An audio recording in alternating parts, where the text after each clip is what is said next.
अरे नहीं रेबीज से वीरगति को प्राप्त हुआ है। अलविदा जिन्ना। हमारा बेटा ऐसे तड़प तड़प कर मरा है ना, वैसे कोई भी माँ बाप अपने बेटे को ऐसे तड़पता हुआ ना देखे। उसका बलिदान व्यर्थ नहीं जाएगा। मेरा ये प्रिंस तो चले गया, लेकिन अब झुंझुनू के पता नहीं कितने प्रिंस बचेंगे। बहुत सारे ऐसे डॉक्टर हैं जिनको ये मालूम ही नहीं है कि रेबीज का कैसे इलाज होता है।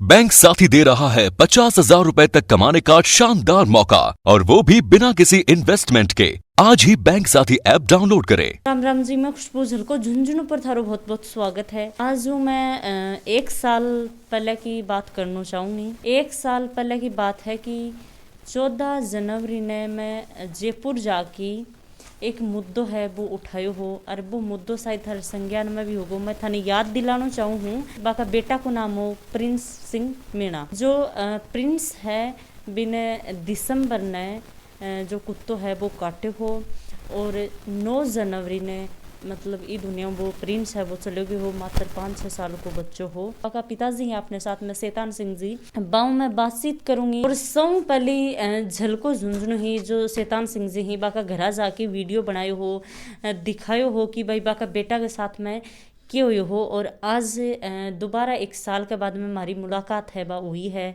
उस टाइम आपने दिखाया था ये मेरे बच्चे के ये घाव हो गए थे, ये घाव थे। ये एक तो गाल पर है और एक ये कलाई पर है, लेफ्ट वाला गाल पर जी। और ये इसमें देखो सूजन भी आ रही है। अब इन घावों के आधार पर उसको ट्रीटमेंट मिलना चाहिए था। ये ट्रीटमेंट मिलना चाहिए था इन घावों के आधार पर। ये ट्रीटमेंट जैसे कि कोई भी अगर कोई कुत्ता बाइट कर देता है अगर किसी भी आदमी को, तो उसमें ग्रेड के हिसाब से ना इलाज मिलता है। ग्रेड फर्स्ट में अगर कुत्ते ने मान लीजिए चाटा है तो उसको साबुन से धो लो, इलाज की ज़रूरत नहीं है। ग्रेड 2 में यह है कि अगर खरोच आ गए, जैसा कि आप देख रहे हो ये खरोच, तो उसको तुरंत एज सून एज पॉसिबल जितना जल्दी हो सकेगा ये रेबीज़ की वैक्सीन लगाई जाएगी। अगर किसी जानवर के काटने से एक या एक से अनेक घाव हो गए हैं, एक या एक से अनेक घाव, तो उस जो पीड़ित है उसको तुरंत जितना जल्दी हो सके रेबीज़ की वैक्सीन लगाई जाएगी। और रेबीज़ की जो इम्यूनोग्लोबिन सीरम है ना, ये सीरम लगाई जाएगी, जैसा कि आप देख सकते हो। तो ये नेशनल गाइडलाइन है। इसके अनुसार सभी डॉक्टरों को मतलब जानवर के काटने वाले जो पीड़ित होता है उसको इलाज देना पड़ता है। अब यहाँ पर दूसरी चीज़ मैं आपको बताना चाहूँगा कि मेरे बेटे के ये घाव ये ग्रेड 3 में आ रहे हैं। और ऐसे घाव हो जाने के बाद में वहाँ पर जब मैं लेके गया तो जो ड्यूटी डॉक्टर था उन्होंने ओपीडी पंजी की पर्ची पे क्या लिख दिया, जैसे कि मैं आपको दिखाऊं। ये पर्ची है, जैसे कि आप देख सकते हो। इस पर्ची पर लिखा उसने कमिंग मॉर्निंग। कमिंग मॉर्निंग मतलब कल लेकर आना। मॉर्निंग है ये लिखा है कोष्टक के अंदर दिया। तो यहाँ पर इन्होंने नेशनल गाइडलाइन और खुद के जो मेडिकल एथिक्स है, जो मेडिकल नैतिकता है, जो रेबीज गाइडलाइन है, नेशनल गाइडलाइन है, WHO की गाइडलाइन है, सीरम इंस्टीट्यूट ऑफ पुणे की गाइडलाइन है, इन सबको, इन रूल ऑफ लॉ को सबको ताक में रखकर और अस्पताल में स्वयं के द्वारा 21 जनवरी 2020 से पहले स्वयं के द्वारा बनाएगी व्यवस्था, नीतियाँ और जो मोरल पुलिसिंग है उसके अनुसार कोई भी मरीज चाहे कितना ही सेंसिटिव हो जाओ उसको ये लिखकर भेज दिया जाएगा कमिंग मॉर्निंग। और ये मेरे बाद में यही चीज़ मेरे बच्चे की मौत का कारण बनी है। पिछले 13 महीने से मैं लगातार हर दिन, हर पल, हर वक्त, हर सेकंड मतलब मेरे मन से ये चीज़ जाती ही नहीं है। और मैंने ये तय कर लिया था उसी दिन कि मेरे बेटे के साथ जो नेग्लिजेंसी हुई है एक दिन मैं लोगों के सामने लाऊंगा। और उसके बाद में जांच कमेटी की रिपोर्ट आई है, जांच कमेटी ने डॉक्टर को दोषी माना है और पुलिस ने इस जांच कमेटी के आधार पर रिपोर्ट दर्ज की है और अनुसंधान प्रारंभ कर दिया है। अभी थे FIR दर्ज करवा दी जी बिल्कुल, कोतवाल थाने में मेरी FIR दर्ज कर ली गई है और अनुसंधान शुरू कर दिया उन लोगों ने। जांच हुई ही और भी जांच के अंदर के सामने आया। देखो कमेटी ने उस जांच में लिखा कि यहाँ पर मेरे बेटे के केस को किसी भी डॉक्टर ने, पहले, दूसरे, तीसरे, चौथे, किसी भी डॉक्टर ने सीरियसली नहीं लिया। सबका रवैया उसके प्रति असंवेदनशील था। लेकिन कमेटी के सामने ये चीज़ सामने आई कि डॉक्टर थे वो तो पहले डॉक्टर थे, उनके पास में तो वो घाव थे, वो सब कुछ देखा था उन्होंने। तो उनकी भयंकर नेग्लिजेंसी है और उनको दोषी माना है और उनके खिलाफ सख्त कानूनी कार्रवाई करने के लिए कमेटी ने ये प्रस्ताव भेजा है आगे। कोई दबाव बनाई हुई? जी बिल्कुल, जो डॉक्टर इसमें दोषी बनाया गया है उन्होंने मेरे को काफ़ी समय पहले मेरे से कहा था कि आप लिखित में जांच कमेटी को दे दो और अपना ये वापस ले लो कि मैं डॉक्टर के खिलाफ कोई कार्रवाई नहीं चाहता हूँ। तो उस समय मैं छोटा था, मैंने सोचा था कि यार ठीक है, अब बेटा तो गया, क्या कर। लेकिन फिर मैंने सोचा कि यार बेटे की मौत हुई है, उनकी नेग्लिजेंसी से हुई है, उनकी परंपराओं से हुई, तो लोगों को ये बात मालूम चलनी चाहिए। माफ़ तो मैं बाद में भी कर दूंगा। इसलिए मैंने ये तय कर लिया था कि मैं तमाम नेशनल गाइडलाइन कमेटी को दिखाऊंगा और उनको बताऊंगा कि मेरे बेटे के साथ ये नेग्लिजेंसी हुई है। और वास्तव में फिर कमेटी ने ये चीज़ मानी है। मैं झुंझुनू के लोगों को भी कहना चाहता हूँ, जो पढ़े लिखे लोग हैं, जागरूक लोग हैं, जो लोगों दूसरे को भी जागरूक बनाएंगे उनको, और जो डॉक्टर लोग हैं उनको भी कहना चाहता हूँ। क्योंकि अभी हाल ही में मेरे बेटे की पुण्यतिथि पर मेरे बेटे का केस फिर से दोहराया गया था। मैं नाम नहीं लूँगा उस जगह का, लेकिन वो लोग सतर्क हो गए थे क्योंकि उसको उन लोगों ने रेबीज़ का इंजेक्शन तो लगा दिया, लेकिन घाव होने के बाद में वो सीरम नहीं लगाई और ऊपर से पट्टी और बांध दी, और वायरस तो अंदर ही रह जाता।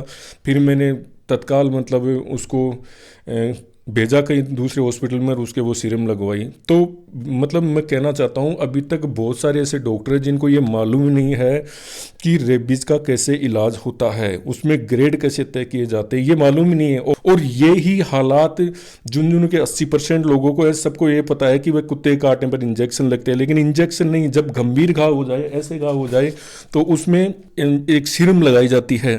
तो वो सीरम सीधे घाव में लगाई जाती है, और वो सीरम क्या काम करती है, वो तुरंत काम करती है। जैसे कि मेरे बेटे के यहाँ सूजन आ गई है, अगर इसको तुरंत सीरम लगा दी जाती तो ये उसी टाइम से वायरस को खत्म कर देती। और जो रेबीज का जो टीका होता है ना, मैं खुद डॉक्टर नहीं हूँ, लेकिन ये गाइडलाइन बोलती है, विशेषज्ञ लोग डॉक्टर बोलते हैं कि वो रेबीज का टीका 10 से लेकर 14 दिन के बाद में एंटीबॉडी बनाता है।